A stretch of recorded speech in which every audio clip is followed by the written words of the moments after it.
Well met all hunters. Today is a big thing I want to drop to everyone. Evading sucks balls.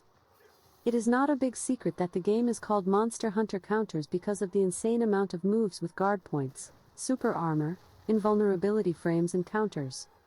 But most of them aren't a good enough replacement to evading because you either can't cancel your moves into them or they cost resources like wirebugs that are limited or could be used with damage-dealing attacks.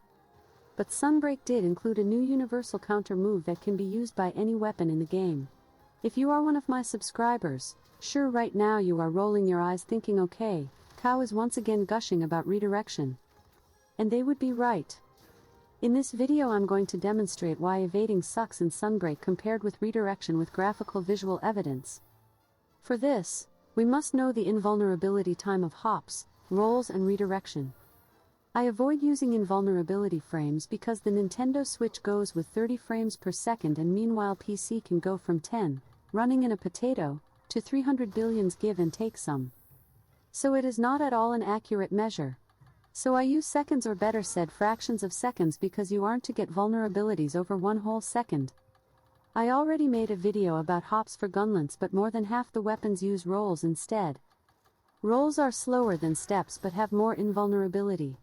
Without any evasion window a roll lasts for 0.13 seconds and a roll for 0.15 seconds. These numbers are close to 1/6 and 1/7 of a second. This would mean you have that time to press the button and dodge the attack, but the reality is harsher since it really means that the attack must go through you in that whole time, so you must delay pressing the button as much as possible to make it possible. On attacks like the training dummy stomp it is really hard to time this as you can see. Even slowing down the time to 0.125 you can see stepping when the feet are going down and still get catched by the tremor. This means evading really unreliable unless you are using evade window. At evade window 5, the invulnerability rises to 0.27 and 0.3 seconds that are between 1/4 and 1/3 of a second, doubling the initial invulnerability. And still, the timing to dodge the stomp is hard and the real window to act is really tight. Furthermore, the rolls and more importantly the hops barely move you from the place and you are very vulnerable to multiple attacks in a row even after having spent 5 spaces in evade window. And what happens with redirection? Redirection only needs at least 1 point to work, although 2 points is highly recommended because of the second effect of the skill. In fact, a curious thing is that the level 1 version behaves so differently that for the game it doesn't count as a counter but as a super armor move denoted by the green square.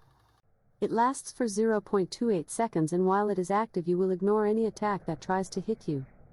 So, in first place, with just one level 3 decoration we are getting values close to evade window 5 and twice as good as not having any skill. But there is a big, huge difference between evade and redirection. While with evade you needed to time the attack to be contained within the invulnerability of the evasion, this is no longer the case with redirection. As long as any of the active frames of the attack hits you, you will negate the whole thing. And this is with level 1 that has the problem that successive attacks could hit you. But to counter these, enter level 2. Level 2 redirection will make you auto-evade using a swap evade.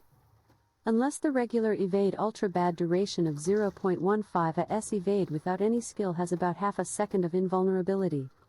So you can deal with almost any follow-up attack or with any kind of long lingering hitbox.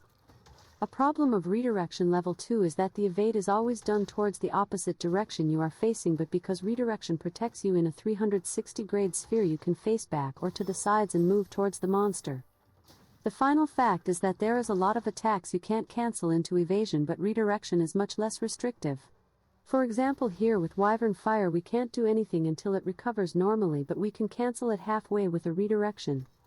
So, it is clear as water. Redirection is vastly superior to regular evade. And don't get me started about guarding. And until this moment I have avoided talking about it also is an awesome skill because a successful redirection will also help you recover half a wirebug that is priceless for virtually any weapon in the game. And this is all I have to say for today. Thanks for watching. And see you in the hunt.